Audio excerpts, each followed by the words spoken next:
5-passenger compact SUVs, the Honda CR-V is a sales leader. Hell, even I own one. Now in its 5th generation, can the CR-V maintain that leadership position? Yes, here's why.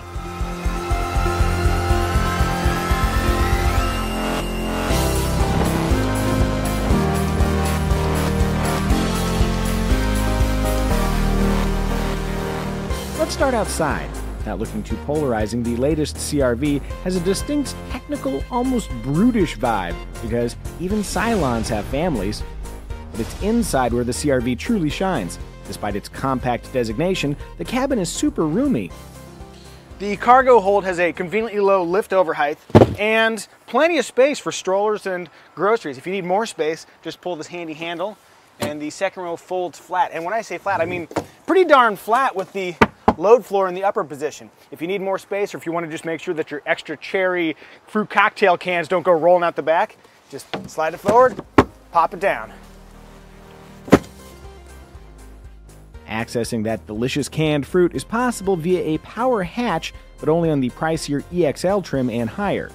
Though if you can afford the EXL or Touring trims, their leather-clad interiors are lovely. With the seats raised, second row head and legroom is just plain good. And with a mostly flat floor, sitting in the middle position is less of a penalty spot.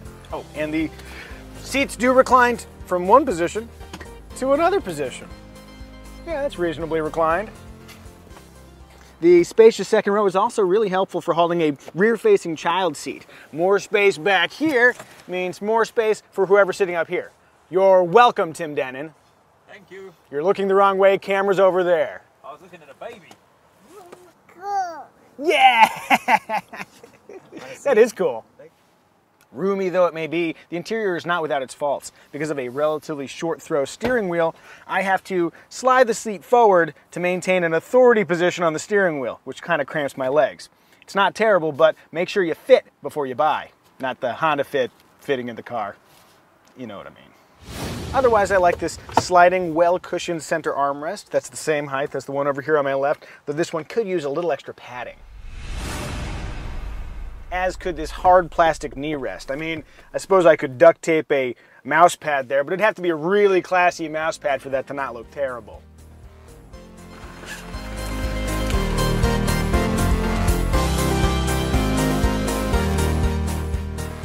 Elsewhere, the interior is filled with handy details.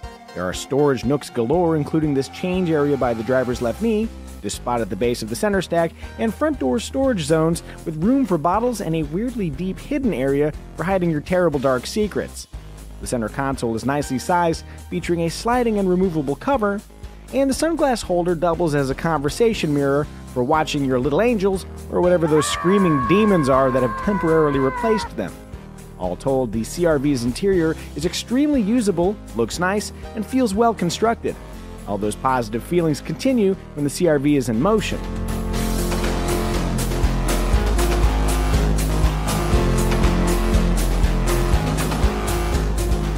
With steering that is smooth and predictable, acceleration that is smooth and predictable, and a suspension that's smooth and predictable. Actually a little bit bumpy over particularly rough terrain, the CR-V creates a transparent driving experience. Everything feels simple and natural and predictable. Predictable.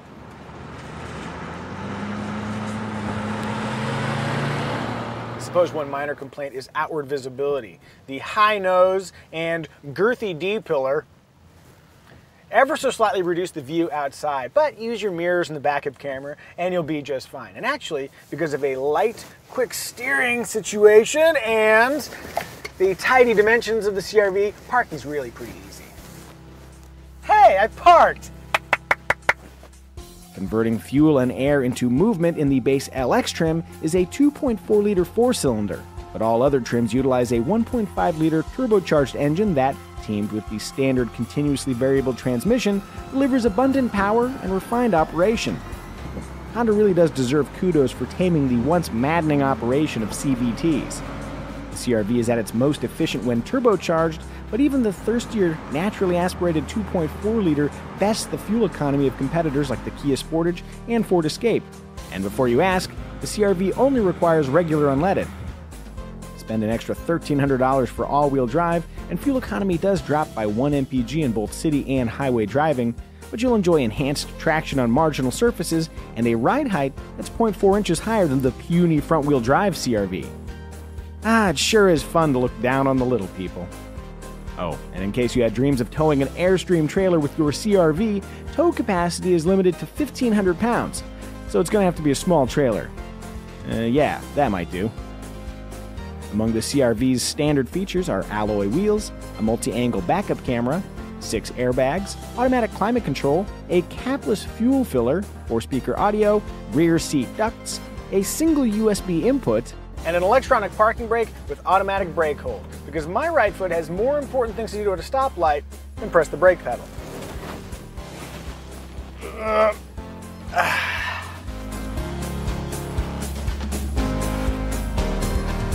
Starting just shy of $25,000, including destination, the base Honda CR-V LX trim is a fine conveyance, but if you can afford an extra $2,600, the EX trim is a recommendable step up, with its heated front seats, extra USB outlets, 12-way power driver seat, 6-speaker audio system, passive entry with push-button start, and the Honda Sensing suite of active safety and convenience features.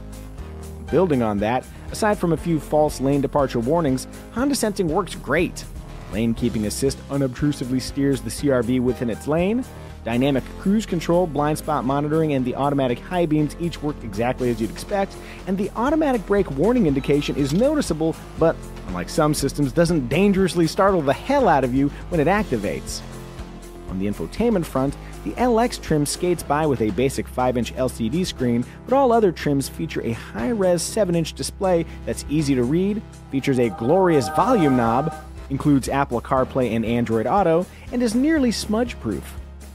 Among the many competitors vying for your attention are the reliable Toyota RAV4, stylish Ford Escape, sporty Mazda CX-5, value-rich Hyundai Tucson, distinctive Kia Sportage, and the Nissan Rogue with its ultra-cozy, some might say marginally inhabitable, optional third row.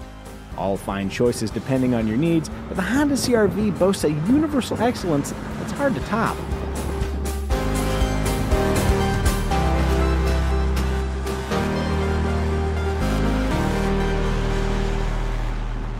Like your Mac fanatic friends used to say, the Honda CR-V just works. It's wholly inoffensive, reasonably priced, and it does exactly what you ask it to do. Basically the opposite of this thing. I love you, sweetie. Yes, there are more thrilling SUVs, but if your life is thrilling enough as is, I'll fully understand if you make the practical choice. Let's get in that CR-V. Whee!